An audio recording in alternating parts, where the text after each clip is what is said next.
السلام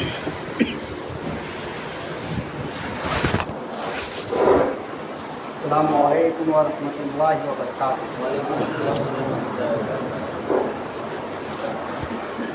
الحمد للہ رب العالمین والعاقبۃ للمتقین والصلاة والسلام علی سید المرسلین وعلی آلہ واصحابہ اجمعین، اما بعد، اعوذ باللہ من الشیطان الرجیم، بسم اللہ الرحمن الرحیم۔ یا ایھا الذین آمنوا اتقوا اللہ وکونوا مع الصادقین۔ صدق اللہ العلی العظیم وصدق رسولہ النبی الکریم الامین الامین، ونحن علی ذلک لمن الشاہدین والشاکرین، والحمد للہ رب العالمین۔ معزز محترم سامعین، خطبہ مصنوعہ کے بعد قرآن مجید فرقان حمید سے میں نے ایک آیت مبارکہ کی تلاوت کرنے کا شرف حاصل کیا۔ آئیے اس آیت پہ کچھ روشنی ڈالنے سے پہلے ہم سب مل کر آقا نامدار احمد رختار مدینہ تاجدار محمد رسول اللہ صلی اللہ تعالی علیہ وسلم کی بارگاہ بارگاہ میں درود پاک پڑھ لے۔ اللہم صلی علی سیدنا و مولانا محمد وعلی آل سیدنا و مولانا محمد وبارک وسلم۔ صلاۃ و سلام علیک یا رسول اللہ صلی اللہ تعالی علیہ وسلم۔ تمام حمد و ثنا رب العزت کے لیے درود و سلام ہمارے آقا مدنی تاجدار محمد رسول اللہ صلی اللہ علیہ وسلم۔ رب العزت کا لاکھ لاکھ شکر ہے کہ اللہ تبارک و تعالیٰ نے ہم سب کو پھر جمعہ کی نماز کے لیے اس مسجد میں اکٹھا فرمایا۔ اللہ کی بارگاہ میں دعا ہے کہ اللہ رب العزت ہماری اس حاضری کو قبول فرما کر حرمین شریفین کی زیارت نصیب فرمائے۔ آج میں نے جو آیت مبارکہ کی تلاوت کرنے کا شرف حاصل کیا، اس میں اللہ تبارک و تعالیٰ فرماتا ہے، اے ایمان والو اللہ سے ڈرو، اے مومنو اللہ سے ڈرو۔ اور ہم کتنے خوش نصیب ہیں، جتنا بھی ہم اپنے خوش نصیبی پہ ناز کریں کم ہے، اس لیے کہ ہمیں ایمان والا کوئی چودھری یا کوئی لیڈر یا کوئی سرپنچ یا کوئی منتری سنتری نہیں، بلکہ ہمیں ایمان والا کہنے والا رب کائنات ہے۔ اللہ تبارک و تعالی اپنے بندوں سے، جیسے کہ دنیا میں جتنے بھی انسان ہیں سب خدا کا بندہ ہے، اور وہ بندوں میں جو چنندہ بندے ہیں وہ کون ہیں؟ وہ مسلمان ہے، ایمان والے۔ اللہ تبارک و تعالیٰ یا ایھا الناس کا ہے کہ مخاطب نہیں کیا، ناس میں ہر ایک انسان آ جاتا، عام ہے، ہر کاسٹ کے انسان ناس میں آ جاتا ہے، لیکن یا ایھا الذین آمنوا اس میں صرف اور صرف ایمان والے جو مسلمان ہیں، جو اللہ کے رسول کے اوپر ایمان رکھتے ہیں، قیامت کے اوپر ایمان رکھتے ہیں، اچھے اور برے کے اوپر ایمان رکھتے ہیں، فرشتوں کے اوپر ایمان لاتے ہیں، اللہ کی کتابوں کے اوپر ایمان ہے، ان سے مخاطب ہے اللہ تبارک و تعالیٰ، یا ایھا الذین آمنوا اتقوا اللہ، اے ایمان والو اللہ سے ڈرو۔ ہر انسان سے اللہ تبارک و تعالیٰ مخاطب نہیں کہ تم رب سے ڈرو، خدا سے ڈرو۔ خدا سے ڈرنے کا حکم صرف مومنوں کے لیے ہے، اے ایمان والو اللہ سے ڈرو، اور سچوں کے ساتھ ہو جاؤ، سچے لوگوں کے ساتھ ہو جاؤ۔ یہ نہیں کہا کہ ایمان والو اللہ سے ڈرو اور نماز پڑھو، اللہ سے ڈرو اور روزہ رکھو، اللہ سے ڈرو اور حج کرو، اللہ سے ڈرو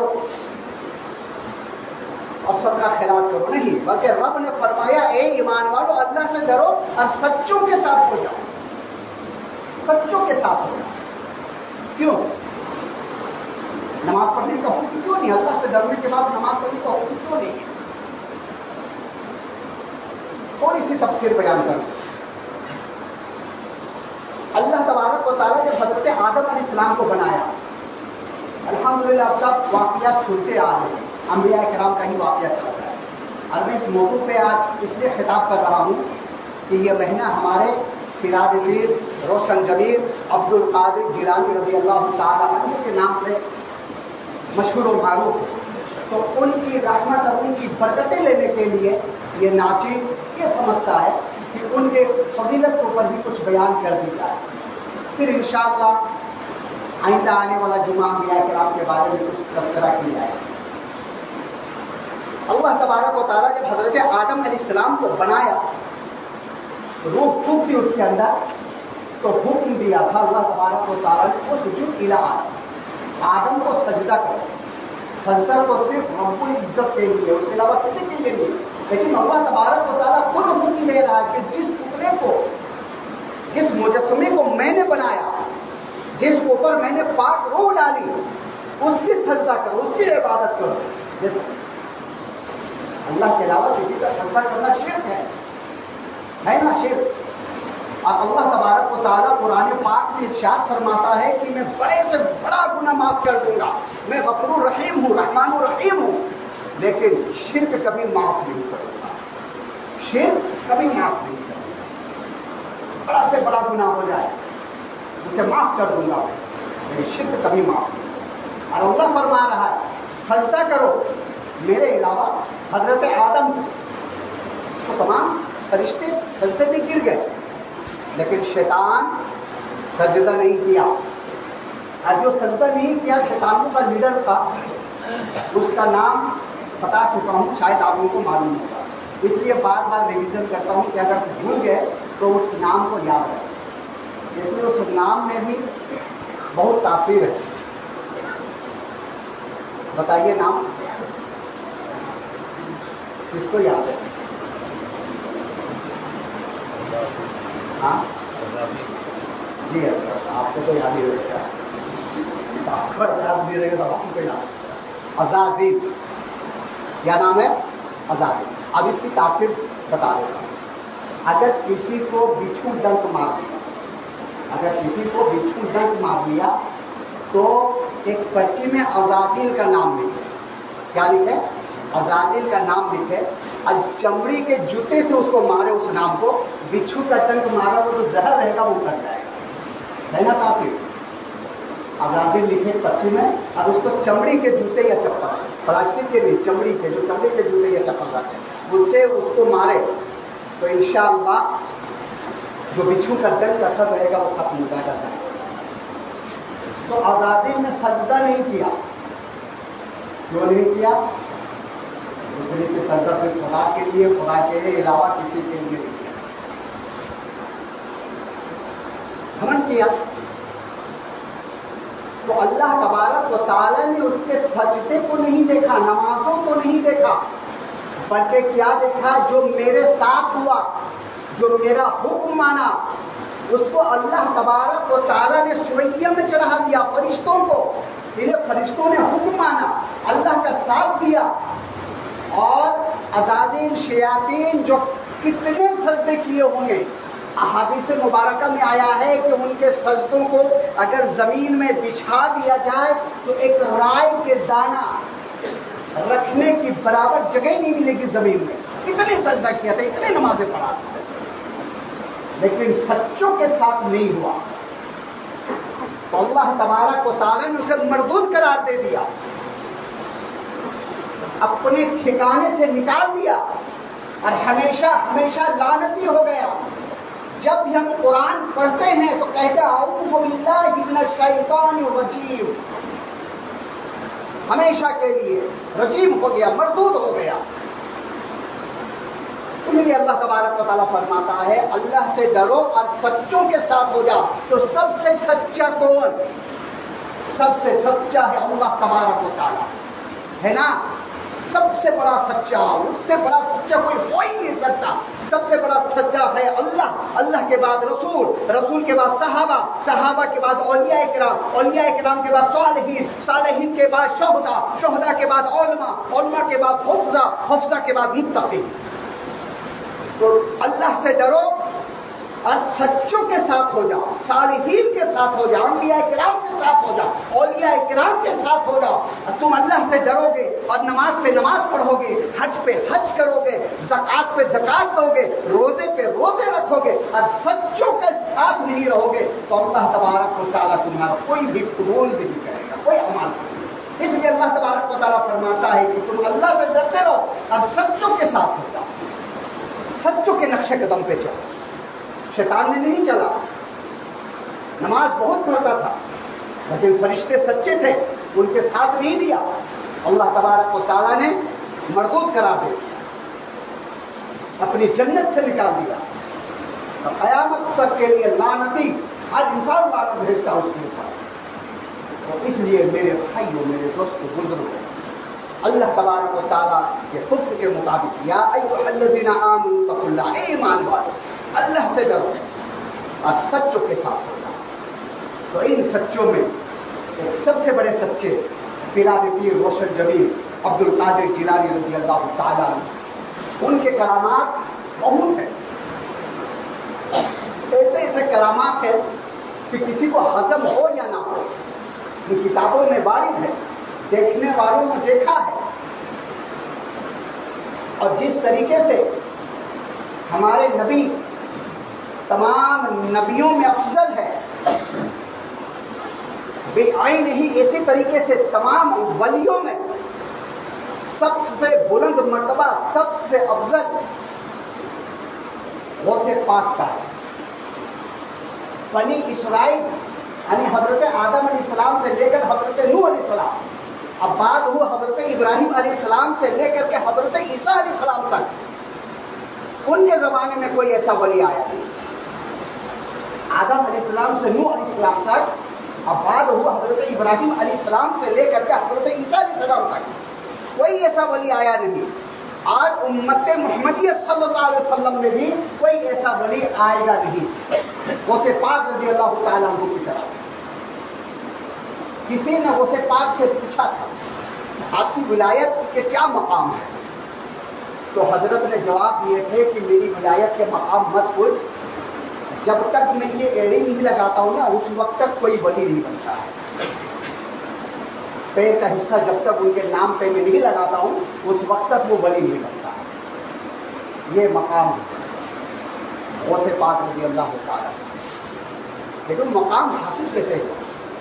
ہمارے طرح نمازیں نہ پڑھ کے، جھوٹ پہ جھوٹ بول کر، امانت پہ خیانت کر کر، گالی گلوچ دے کر نہیں ملے۔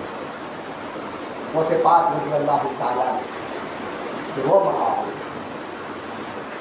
بچپن میں 8-9 سال کی عمر شریف ہے، جیلان سے بغداد شریف پڑھنے کے لیے جا رہے ہیں، جاتے ہوئے ماں نے 40 درہم عطا فرمائی کہ تم اس پڑھائی میں سے خرچہ کر، اور ان کے دامن میں سل دی تاکہ حفاظت کے ساتھ یہ دینار و درہم رہے، اور ایک نصیحت کی تھی بیٹا چاہے جتنی بھی پریشانیاں آ جائیں، مصیبتیں آ جائیں، اپنی زبان سے کبھی جھوٹ مت بولنا، جھوٹ مت۔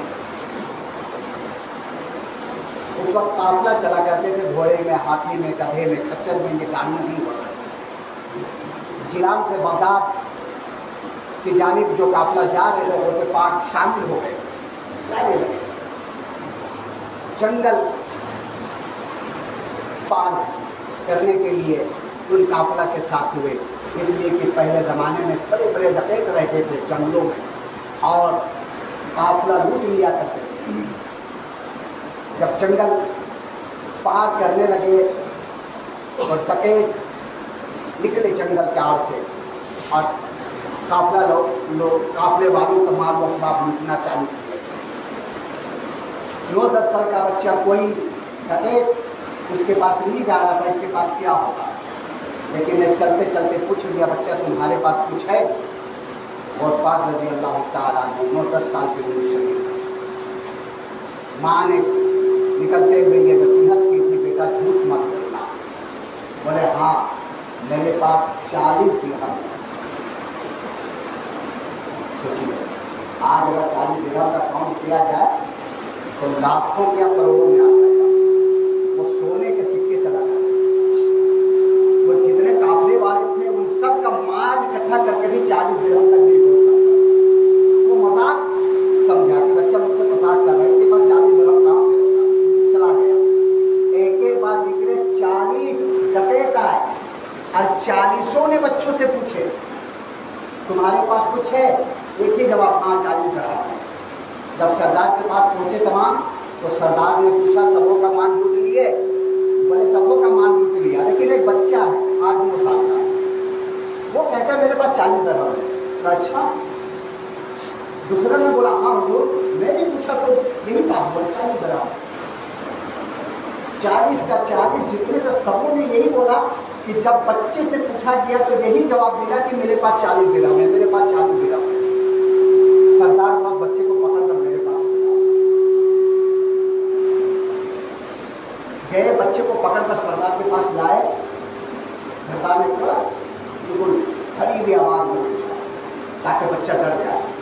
کھڑی آواز کڑک آواز میں بچے ڈر جائے کہ وہ تمہارے پاس کیا ہے؟ میرے پاس 40 درہم ہے.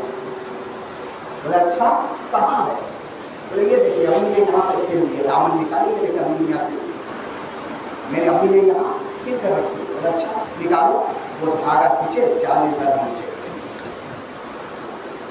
ڈکیتوں کا سردار، چوروں کا سردار دیکھ کر حیران پریشان.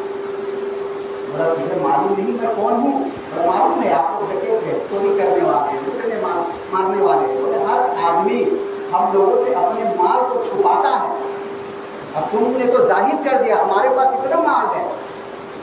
بولا ہاں کیونکہ جب ہم گھر سے نکلے تھے تو ہماری امی جان بھی کہی تھی بیٹا جھوٹ مت بولنا. تو میں جھوٹ کیسے بولتا؟ وہ جتنے ڈکیت تھے سب مسلمان تھے، کوئی غیر نہیں تھے. اسی وقت سردار ہاتھ غوث پاک کے ہاتھ میں رکھ کر توبہ کیا اور کہنے لگا بچہ تو اپنی ماں کی بات نہیں ڈالا. اللہ فرما رہا ہے قرآن پاک میں لعنت اللہ علی الکاذبین، جھوٹوں پر خدا کی لعنت برستی ہے. ہم لوگ جھوٹ پہ جھوٹ بول کر کے ڈکیتی کرتے ہیں اور ہم خدا کی باتوں کو انکار کرتے ہیں، نہیں مانتے ہیں. تو 9 سال کا بچہ رہ کر کے اپنی ماں کی بات نہیں ٹھکرایا، اپنی ماں کی بات کو مانا. اور ہم 40-50 سال کے عمر والے ہو گئے ہیں لیکن رب کی باتوں کو ٹھکرا رہے ہیں. آج تیرے ہاتھ میں ہاتھ رکھ کر وعدہ کرتے ہیں کہ آئندہ کبھی بھی ہم ڈکیتی نہیں کریں گے. اور اللہ کا فضل رہا تو غوث پاک رضی اللہ تعالیٰ عنہ کے ہاتھ پہ ہاتھ رکھنے کی وجہ سے اللہ تبارک و تعالیٰ نے ان سب کو ولایت کا مقام پر رکھا، سب کو ولایت کا مقام پر رکھا. کبھی آپ اپنے بچوں کو نصیحت کیے کہ بچہ جھوٹ مت بولنا؟ سچ بولیے دل میں ہاتھ رکھے. کیا نصیحت کر رہے ہیں؟ ہم اپنے بچوں کے پاس خود دن بھر میں نہ جانے کتنے جھوٹ ہوتے ہیں، تو نصیحت کیا کریں گے؟ ویسے وہ مقام حاصل نہیں ہو جاتا. تمام گناہوں میں سب سے گناہوں کا جو جڑ ہے نا وہ جھوٹی ہے. جھوٹ بولنا چھوڑ دیجئے، انشاءاللہ ہر گناہ سے پاک و صاف ہو جائیں گے. تو یہ ہے غوث پاک رضی اللہ تعالیٰ عنہ کی مقام کہ بچپن سے ہی ماں کے پیٹ سے ہی ان کی امی جان حافظہ تھی، صالحہ تھی، متقیہ تھی. جب کوئی کام کیا کرتی تھی کام کرتے کرتے قرآن پڑھا کرتی تھی. اب قرآن پڑھ کے کام کیا کرتی تھی. تو جب غوث پاک رضی اللہ تعالیٰ عنہ استاد کے پاس گئے، بسم اللہ خالی ہوا تو اور بسم اللہ پڑھانے بعد علی فاتحہ پڑھانے لگے تو غوث پاک بولے ہم وہاں سے نہیں پڑھیں گے. ڈائریکٹ 15واں پارہ سے شروع کیے تھے سبحان الذی اسری بعبدہ لیلا من المسجد الحرام الی المسجد الاقصی. استاد سن کر دنگ رہ گیا، 4 سال کا بچہ. اب 15واں پارہ سے شروع، کیا معاملہ ہے؟ تو بولے میری ماں حافظہ تھی، جب وہ کام کیا کرتی تھی تو قرآن پڑھا کرتی تھی اور اسی کو سن کر کے میں یاد کر لیا. اور اگر میری ماں 300 پارہ کے حافظہ ہوتی تو میں 300 پارہ کا حافظ ہوتا. آج ہم اپنی بچیوں کو کیا پڑھا رہے ہیں, کیا سکھا رہے ہیں؟ اپنی بچیوں کو قرآن کی تعلیم دیجیے, دین کی تعلیم دیجیے. بتائیے اسے کہ ہمارا اسلام کیا ہے, قرآن کیا ہے. آپ کو ایک سے ایک سیریل کے نام بتا دیں گے بچے اور بچیاں, لیکن اپنے اسلام کے بارے میں صحیح سے کلمہ نہیں پڑھ سکتے. ایمان مجمل, ایمان مفصل پوچھ لیجیے, نہیں بتا سکتے. تو کیا ہے ہمارا دین؟ ایسے ہی سچوں کے ساتھ ہو جائے. سچوں کے ساتھ ہونے کا مطلب ہی یہی ہے کہ تم قرآن پڑھنا سیکھو, حدیث پڑھنا سیکھو, تو سچے کام کر کے ان کے کام کرنا سیکھو, ان کے راستے پہ چلو. خالی نعرہ لگانے سے نہیں ہوگا. غوث پاک کا دامن نہیں چھوڑیں گے, خواجہ کا دامن نہیں چھوڑیں گے, اعلیٰ حضرت کا دامن نہیں چھوڑیں گے. ارے دامن پکڑے ہی کب ہو جو چھوڑو گے؟ اگر دامن پکڑے ہوتے تو ایک وقت کی نماز قضا نہیں ہوتی, زبان سے جھوٹ نہیں نکلتا, کبھی امانت میں خیانت نہیں ہوتی, زبان سے گالی گلوچ نہیں نکلتا. اگر آپ غوث پاک کا دامن پکڑے ہوتے تو سچوں کے ساتھ ہو جاؤ. سچوں کے ساتھ ہونے کا مطلب ہی یہی ہے کہ ان کا رنگ میں ڈھل جاؤ. غوث پاک اللہ کے ولی تھے, بہت بڑے عالم بھی تھے, مفتی بھی تھے, تو کیا وہ غریب تھے؟ سونے کا بٹن لگا رہتا تھا, سونے کا بٹن. یہ مردوں کے لیے 2 چیز جائز ہے, ایک سونے کا کم, ایک دام. یہ 2 چیز کر سکتے ہیں. باقی مردوں کے لیے سونا حرام ہے, لیکن بٹن لگا سکتے ہیں اور دانت لگا سکتے ہیں سونے کا, یہ جائز ہے مردوں کے لیے. ایک چور دیکھ لیا, اسی طریقے سے یہ سونے کے بٹن چوری کیا گیا, اور غوث پاک کے پیچھے پیچھے پیچھے پیچھے چلے اور گھر میں گئے. غوث پاک عشاء کی نماز پڑھے, پڑھنے کے بعد سو گئے اور اپنا جوبا ٹانگے لٹکا دیے کٹی میں. وہ چور جب دیکھے غوث پاک سو گئے, دھیرے سے گئے اور جوبے سے جتنا سونے کا بٹن تھا 6-7 سب نکالا, پاکٹ میں ڈالا اور دروازے کی طرف بڑھا. پورا گھر چھان مارا, دروازہ نہیں ملا اسے. جس دروازے سے آیا تھا وہ دروازہ غائب, جس راستے سے گھر پہ داخل ہوا تو راستہ ہی نہیں مل رہا ہے. جہاں دیکھ رہا چاروں طرف آنکھ لگا رہا ہے, چاروں طرف دیواری دیوان, دیواری دیوان, کہیں دروازہ ہے ہی نہیں ہے. اسی میں کسی نے دستک دیا دروازے میں. اب جیسی دستک ہوئی کونے میں جا کر چھپ گیا چور. وہ سے پاس اٹھے, دروازہ کھولے تو کیا دیکھے, خضر علیہ السلام کھڑے ہیں. السلام علیکم. وعلیکم السلام. بولو حضور فلانے علاقے میں ایک مجدد کی ضرورت ہے, مجدد حضرت انتقال ہو گیا ان کا. بولے اچھا ابھی کہاں سے جا, صبح آنا. بولے نہیں ابھی کی ضرورت ہے. بولے اچھا ابھی ضرورت ہے. وہ دیکھو کونے میں بیٹھا ہوا, اس کو پکڑ لو, اس علاقے میں لے جاؤ. اب یہ ڈرتے ڈرتے اٹھا, حضور میں مجدد نہیں, میں جاہل ہوں, مجھے کچھ پڑھا ہی نہیں ہوں, میں چور ہوں, آپ کے سونے کے بٹن چوری کرنے کے لیے آیا تھا. حضرت خضر علیہ السلام فرماتے ہیں غوث پاک کی زبان سے جو آواز نکل گئی, اللہ تبارک و تعالیٰ اسے قبول فرما لیا. تم چور نہیں, تم اپنے زمانے کے مجدد ہو, مجدد بن گئے. یہ غوث پاک رضی اللہ تعالیٰ کی زبان ہے. جو سچوں کے ساتھ ہو جاتا ہے, اللہ تبارک و تعالیٰ فرماتے ہیں وہ میرا ہو جاتا ہے. زبان اس کی ہوتی ہے, بولنا میرا ہوتا ہے. آنکھ اس کی ہوتی ہے, دیکھنا میرا ہوتا ہے. پیر اس کا ہوتا ہے, چلنا میرا ہوتا ہے. ہاتھ اس کا ہوتا ہے, دینا میرا ہوتا ہے. واقعہ جانتے نا خواجہ غریب نواز کا. بولا آنا ساگر میں چلے جانا, ساگر سے کہتے ہیں یہ پانی غریب نواز بلایا ہے. ایک کاسے میں پانی آیا تھا, تو زبان غریب نواز کی تھی, لیکن بولنا خدا کا. اس لیے اللہ تبارک و تعالیٰ فرماتا ہے جو میرا ہو جاتا میں اس کا ہو جاتا ہوں. یا ایھا الذین آمنوا اتقوا اللہ وکونوا مع الصادقین. اے ایمان والو اللہ سے ڈرو اور سچوں کے ساتھ ہو جاؤ. میرے دوست نماز پڑھیے, آپ سچوں کے ساتھ ہو جائیں گے تو نماز پڑھیں گے. بات ہی نہیں کرنے کے لیے نماز پڑھیے, آپ سچوں کے ساتھ تو ہو جائیے, پھر آپ کی نماز بالکل قضا نہیں ہوگی اور انشاءاللہ امیر در امیر بنتے جائیں گے. ایسا نہیں ہے کہ ہم علماء کا دامن, اولیاء کا دامن تھام لیں گے تو فقیر بن جائیں گے, غریب ہو جائیں گے. نہیں, اللہ جسے چاہتے وہ عطا فرما دے. چاہے آپ جتنی بھی محنت کر رہے ہیں, اللہ جب تک نہیں چاہے گا ایک طریقہ حاصل نہیں کر سکتا. اللہ کے چاہنے پر سب کچھ ہے. تو اللہ کے چاہنے پر اب اللہ کے نبیوں اور اللہ کے ولیوں, اللہ کے صحابیوں, اللہ کے صالحین, علماء کہ دامن تھامیے، اچھے لوگوں کے ساتھ ہو جائیے، ان کی باتوں پہ چلیے. اس وقت کا جس طریقے سے بڑے پیر روشن ضمیر بہت بڑے ولی ہیں، اسے بہت بڑے مفتی بھی ہیں، اور وہ ولی ہو ہی نہیں سکتا جو عالم نہ ہو. آج کل تو جو گانجا پیتے ہیں، چرس پیتے ہیں، اب بڑے بڑے بال رکھتے، گندے کپڑے پہنتے، اسی کو اپنا ولی مان لیتے کہ یہی سب سے بڑا بابا ہے. وہ ولی ہو ہی نہیں سکتا جو عالم نہ ہو. جو کبھی نماز نہیں پڑھتا اس کو لوگ ولی مانتے ہیں. تو اس وقت کا جو بادشاہ تھا اس زمانے میں، انہوں نے قسم کھا لی. کیا قسم کھائے؟ کہ میں اکیلا عبادت کروں گا. جس وقت میں عبادت کروں اس وقت پوری دنیا میں اور کوئی انسان عبادت نہ کرے، اور اگر یہ میں نہیں کر سکتا تو میری بیوی کو طلاق. بڑے بڑے لوگ بڑی بڑی سوچ بات کرتے ہیں. قسم بھی کھانے کی کیا ہے؟ اب قسم کو کھا لیے، اب تمام علماء کے پاس جا رہے ہیں قسم کا حل کیا ہے، حل کیا ہے. اس لیے جو بھی عبادت کرے، یہاں آپ نماز پڑھ رہے ہیں تو ضروری نہیں کہ دوسری جگہ نماز نہیں ہوتی ہوگا. آپ ضرور پڑھ رہے تو ضروری نہیں کوئی انسان ضرور نہیں پڑھتا ہوگا. یہاں اذان ہو رہی ہے تو ضروری نہیں دوسری جگہ بھی اذان نہیں ہوتی ہوگی. اور اس نے قسم کیا کھایا کہ میں اکیلا وہ عبادت کروں، دوسرا کوئی نہ کرے، اور اگر یہ میں نہیں کر سکتا ہوں تو میری بیوی کو طلاق. اس وقت بڑے بڑے علماء بڑے بڑے محققین کے پاس گئے، لیکن کوئی چارہ نہیں، کوئی جواب ہی نہیں. کسی نے کہا کہ غوث پاک عبد القادر جیلانی کا خانقاہ ہے بغداد شریف میں، آپ وہاں چلے جائیں، ہو سکتا ہے وہاں سے حل مل جائے. وہ بادشاہ بغداد آیا، ان کے خانقاہ میں گئے، مدرسے میں گئے، حضور غوث پاک کے ہاتھ چومے، ادب سے بیٹھ گئے، اپنا مسئلہ بیان کیا. حضور یہ مسئلہ ہے، میں نے قسم کھا لیا.